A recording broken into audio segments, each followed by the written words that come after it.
Hello students. तो आज हम लोग पढ़ने वाले हैं एनिमल टिश्यू। लास्ट क्लास में हम लोगों ने पढ़ा था प्लांट टिश्यू। तो यह सेल एंड टिश्यू का ये लास्ट लेक्चर है, यानी टोटल 4 लेक्चर हो गए आपके, और 4 लेक्चर में आपका सेल एंड टिश्यू आपका कंप्लीट होगा। चलिए तो हम लोग पढ़ते हैं एनिमल टिश्यू।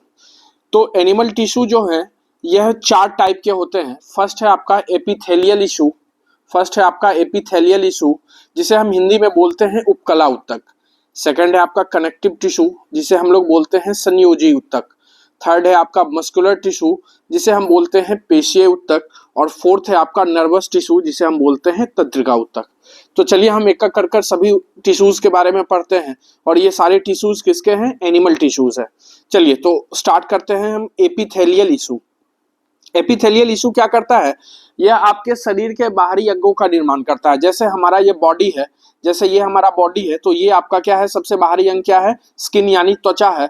तो एपिथेलियल इशू शरीर के बाहरी अंग तथा शरीर के आंतरिक अंग के भी बाहरी अंगों का निर्माण करता है। जैसे ये तो आपके हो गए शरीर के बाहरी अंग, साथ ही साथ शरीर के आंतरिक अंगों के जो बाहरी आवरण होते हैं, इसका भी निर्माण कौन करता है? Epithelial issue. क्लियर है? तो एपिथेलियल इशू शरीर के बाहरी तथा शरीर के आंतरिक अंगों के बाहरी आवरण का भी निर्माण करता है। क्लियर है?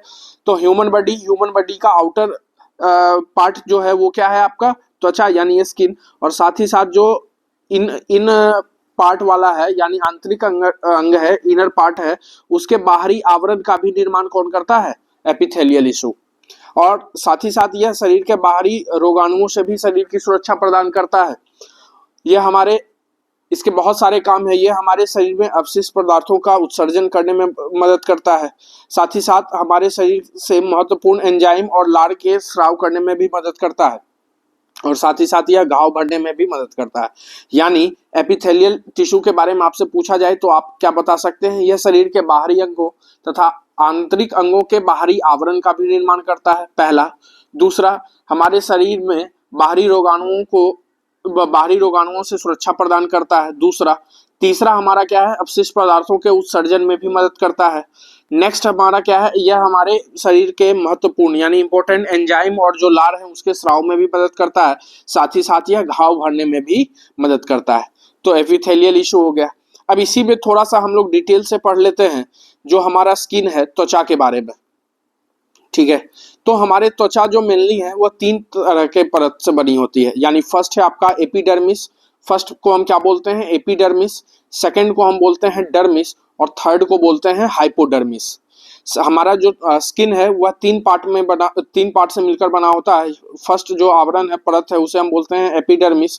सेकंड को हम बोलते हैं डर्मिस। और थर्ड को क्या बोलेंगे? हाइपोडर्मिस। अब जो एपिडर्मिस होता है यानी ये हमारा फर्स्ट आवरण है, फर्स्ट पार्ट है, यह हमारा क्या होता है? मृत होता है। एपिडर्मिस क्या होता है? मृत होता है। और साथ ही साथ यह क्या होता है? अघुलनशील प्रोटीन पाया जाता है इसमें।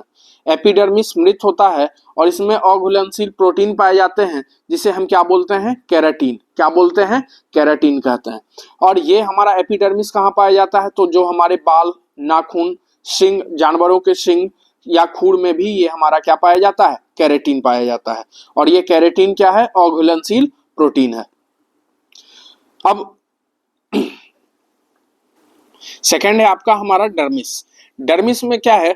यह त्वचा के रंग का निर्धारण करता है। कैसे करता है? तो इसमें एक मिलेनिन नामक पिगमेंट पाया जाता है, जिसके कारण हमारी त्वचा का क्या है? रंग निर्धारित होता है। अगर किसी के शरीर के त्वचा में अगर मिलेनिन पिगमेंट ज्यादा है तो उसका रंग क्या हो जाएगा? काला। और किसी भी व्यक्ति के शरीर में मिलेनिन पिगमेंट अगर कम है तो उसका रंग क्या हो जाएगा? गोरा। और साथ ही साथ अगर किसी के व्यक्ति के शरीर में मिलेनिन जो पिगमेंट है वह नहीं पाया जाता है तो उसे एक बीमारी हो जाती है, जिसे हम बोलते हैं रंजकहीनता, या इंग्लिश में हम बोलते हैं एल्बिनिज्म। क्लियर है? तो हमारा जो डर्मिस है वह त्वचा के रंग का निर्धारण करता है। और कैसे करता है? तो एक मिलेनिन नामक पिगमेंट पाया जाता है, जिसके कारण यह शरीर के रंग का निर्धारण करता है, यानी त्वचा के रंग का निर्धारण करता है। किसी व्यक्ति के त्वचा का रंग अगर काला है तो उसका रीजन ये है कि उसमें मिलेनिन पिगमेंट ज्यादा है। अगर किसी व्यक्ति के त्वचा का रंग गोरा है, इसका मतलब ये है कि उसमें मिलेनिन पिगमेंट कम है। और किसी व्यक्ति के शरीर में यानी त्वचा में मिलेनिन पिगमेंट नहीं पाया जाता है तो इसका मतलब उसे एक बीमारी है, जिसे हम बोलते हैं रंजकहीनता। और ये इसे इंग्लिश में हम क्या बोलते हैं? एल्बिनिज्म। थर्ड है आपका हाइपोडर्मिस। तो हाइपोडर्मिस क्या होता है, यह एक ये जो हाइपोडर्मिस है इसमें रक्त नलिकाएं जुड़ी रहती है और यह क्या करती है, एक स्थान से दूसरे स्थान तक रक्त को प्रवाहित करने का काम करती है।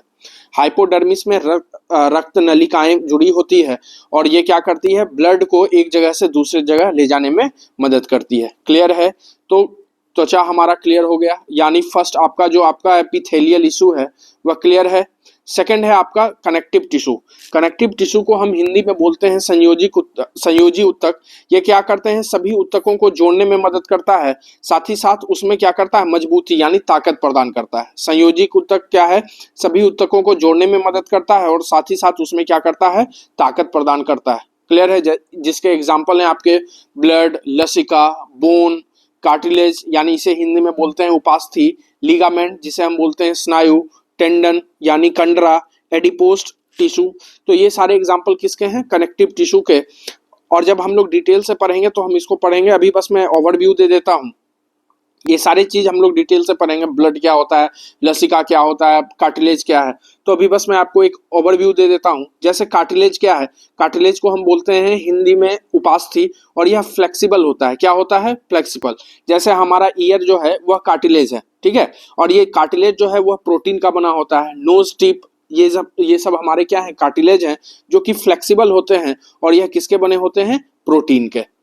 एक चीज और ध्यान रखिएगा, अगर जहां बोन प्लस बोन जुड़ा है उसे हम बोलते हैं लिगामेंट। जहां हमारा बोन प्लस बोन जुड़ा हुआ है ये हमारा एक क्या है, बोन, और इसी बोन से दूसरा बोन अगर आकर जुड़ा है तो इसे हम बोलते हैं लिगामेंट। और जहां बोन अस्थि के साथ जुड़ा रहता है उसे हम क्या बोलते हैं, टेंडन। यानी बोन प्लस बोन लिगामेंट और बोन प्लस मसल उसे हम क्या बोलते हैं, टेंडन यानी कंडरा।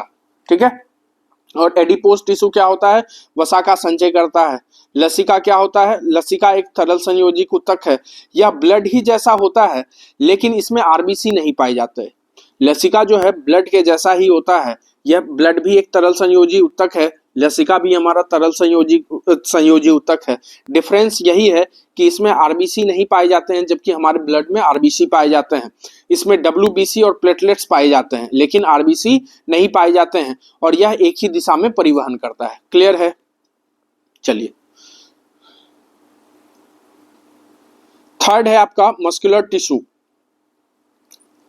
हाँ, एक चीज और ध्यान रखिएगा, इसमें नोट करके रखिए, इंपॉर्टेंट पॉइंट है कि उभयचर और सरीसृप के त्वचा में क्रोमेटोफोर कोशिकाएं पाई जाती है जो रंग बदलने में सहायक होती है। उभयचर क्या होता है, जो जल और थल दोनों में चलता है उसे हम क्या बोलते हैं, उभयचर। और सरीसृप क्या होता है, जो रेंग कर चलता है। उभयचर को हम बोलते हैं एम्फीबियंस और सरीसृप को बोलते हैं क्या, रेप्टाइल्स। यानी उभयचर और सरीसृप की त्वचा में क्रोमेटोफोर कोशिकाएं पाई जाती हैं जो रंग बदलने में सहायक होती है। ठीक है? तो ये नोट कर लिख लीजिएगा, ये इंपॉर्टेंट पॉइंट है। थर्ड है आपका मस्कुलर टिश्यू। मस्कुलर टिश्यू जिसे हम हिंदी में बोलते हैं पेशीय ऊतक। अब देखिए, ये क्या करता है, शरीर में होने वाली गतियों के लिए यह जिम्मेदार होता है। यानी जो भी हमारा गति हो रहा है शरीर में उसके लिए जिम्मेदार कौन है, मस्कुलर टिश्यू। और हमारे शरीर में दो ही प्रकार की गति पाई जाती है। फर्स्ट है आपका वॉलेंट्री मूवमेंट जिसे हम बोलते हैं ऐच्छिक गति। सेकंड है आपका इनवॉलेंट्री मूवमेंट जिसे हम बोलते हैं अनैच्छिक गति। यानी जो हम जिस पे हमारा कंट्रोल नहीं होता है वो होता है इनवॉलेंट्री मूवमेंट। जैसे हमारे हृदय की गति, हमारा हृदय का चलना, पाचन, सांस लेना, इसमें हमारा कंट्रोल नहीं होता है तो ये क्या होता है, अनैच्छिक गति। और जिसपे हमारा कंट्रोल होता है जैसे हाथ हिलाना, पैर से चलना, तो ये हमारा क्या है, वॉलेंट्री मूवमेंट। तो हमारे शरीर में जो भी मूवमेंट होता है उसके लिए जिम्मेदार कौन है, मस्कुलर टिश्यू। और मस्कुलर टिश्यू तीन टाइप के होते हैं। फर्स्ट है आपका स्मूथ मस्कुलर टिश्यू जिसे हम बोलते हैं चिकनी पेशीय ऊतक। यह शरीर के उन गतियों के लिए जिम्मेदार है जो मनुष्य के वश में नहीं होता। मनुष्य के वश में नहीं होता यानी अनैच्छिक गति, जैसे हमारे हृदय गति, हृदय का चलना, पाचन, श्वसन, ये सब हमारे क्या है, स्मूथ मस्कुलर टिश्यू के कारण होते हैं, यानी चिकनी पेशीय ऊतक। सेकंड है आपका कार्डियक मस्कुलर टिश्यू यानी हृदय पेशीय ऊतक।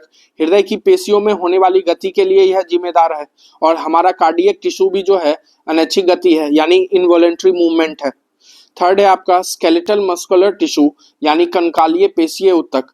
यह ऐच्छिक गतियों के लिए जिम्मेदार है, जैसे हाथ पैर में होने वाली गति, हाथ पैर हिलाना, ये हमारा क्या है, स्केलेटल मस्कुलर टिश्यू है यानी कंकालीय पेशी ऊतक है, और यह ऐच्छिक गतियों के लिए क्या है, जिम्मेदार है। और फोर्थ है आपका नर्वस टिश्यू, जिसे तंत्रिका ऊतक कहते हैं। जैसे हमारे शरीर में दो तरीके की क्रियाएं होती है, जो कि मैंने पहले बताया, ऐच्छिक क्रिया यानी वॉलेंट्री मूवमेंट और अनैच्छिक क्रिया यानी इनवॉलेंट्री मूवमेंट। तो हमारा जो नर्वस टिश्यू है, इन्हीं दोनों के बीच में क्या करता है, नियंत्रण और समन्वय प्रदान करता है। इसे हम कंट्रोलर एंड कोऑर्डिनेटर भी कहते हैं। ठीक है, अब जैसे नर्वस टिश्यू है, नर्वस टिश्यू के सेल्स को हम क्या बोलते हैं, न्यूरॉन।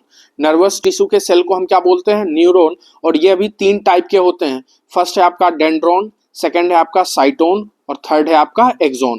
और इन तीनों का काम क्या है, जैसे कोई भी सूचनाओं को शरीर से स्थानांतरण का काम करती है, यानी शरीर से मस्तिष्क तक और मस्तिष्क से शरीर तक जो भी सूचनाएं यानी इंफॉर्मेशन पहुंचाने का काम करता है, वह यही तीन न्यूरॉन्स के कारण होता है। कौन कौन से हैं आपके, डेंड्रॉन, साइटोन और एक्सोन।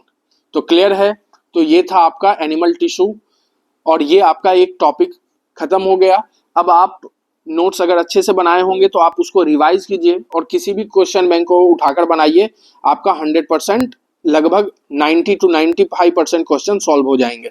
ठीक है, और जो क्वेश्चन नए होंगे तो आप मेरे कमेंट बॉक्स में बताइए कि सर ये क्वेश्चन है और ये आपने नहीं पढ़ा है, तो मैं इसको कवर करने की कोशिश करूंगा। Thank you class. Next class में हम लोग पढ़ते हैं न्यूट्रिशन यानी पोषण।